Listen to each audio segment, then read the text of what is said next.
Violent clashes erupted between police and protesters in the Ukrainian capital on Sunday night, near the presidential administration building.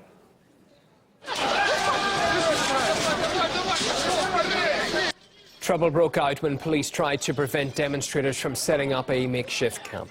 Monday marks the 3rd anniversary of the bloodiest day of the Ukrainian uprising. We can revisit now some of the events of that date.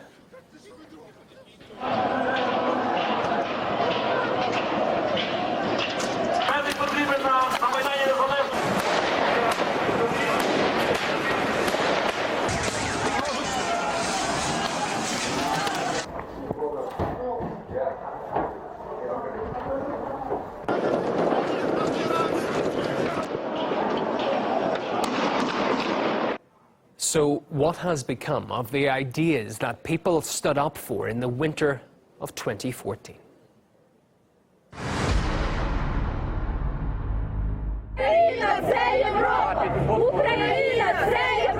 Але ми будемо тут стояти, щоб показати Європі, що ми дійсно прагнемо до Європи. Die Ukraine wird mit Sicherheit in den nächsten 20-25 Jahren nicht Mitglied der Europäischen Union werden können und auch nicht der NATO. Янукович та його прислушники хочуть вкрасти у нас країну. Он зэк, бандит, и он не имеет права находиться в своем кресле.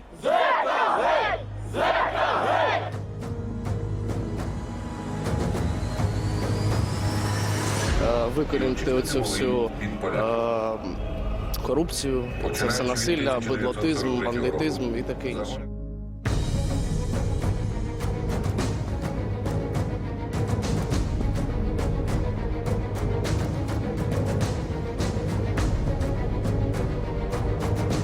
Але чого я тут?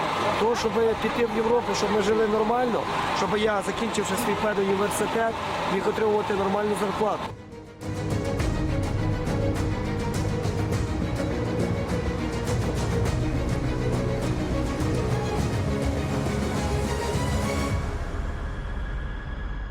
The Ukrainian people realize that when England leaves the EU is certainly not what they thought it was. And the military, evil side of the coin, the NATO idea, is out of the question. The results speak for themselves.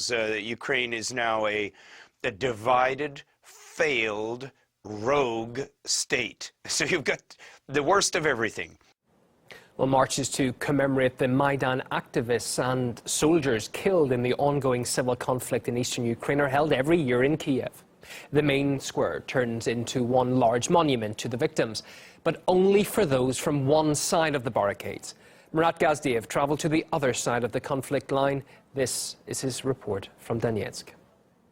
Over the last several years, monuments and memorials like this one in the form of an exploded artillery shell have appeared all over eastern Ukraine. This one in particular dedicated to the citizens, civilians who have lost their lives during this conflict.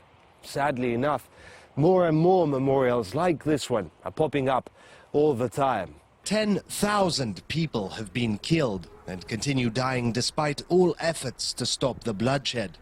While the Heavenly Hundred willingly involved themselves in the uprising, the civilians in the east never volunteered. Here's another memorial, this one even more somber than the last. A bell made out of a spent artillery casing and a list of names, children, their names and ages, 14 years old, 15 years old, one, all killed during this civil war. And unfortunately, in all likelihood, this list, which isn't the full list, is going to grow much longer. In all, more than 200 children have been killed so far. Many hurt, maimed, orphaned. But many in Ukraine, including government officials, don't see Easterners as countrymen, second-rate at best, separatist traitors at worst. They consider us to be terrorists. You see, we're walking peacefully like normal, simple people. Why are we terrorists? They think we're terrorists. That's why they don't have any pity for us. У нас діти підуть до школи, до дитячих садків. У них вони будуть сидіти в підвалах. Бо вони нічого не вміють робити. І саме так ми виграємо цю війну. There's no love lost between the east and the west of Ukraine, and few listen to the ordinary folk in besieged Donbass. It will take a long time for people to forget it, maybe about 50 years, like after World War II. We lived in fear for a year. We didn't know where to hide. They're shooting at us. How do you expect me to treat them after that? I doubt it will be forgotten soon. We didn't like each other before, but since they've come to kill us, we will treat them much worse now. Reparations can be paid in months. Rebuilding villages and towns can be done in years. But the trauma inflicted by war and mutual perceived betrayal, that will take decades to heal. Morad Gazdiev, RT, in Donetsk, eastern Ukraine. The news continues right after this.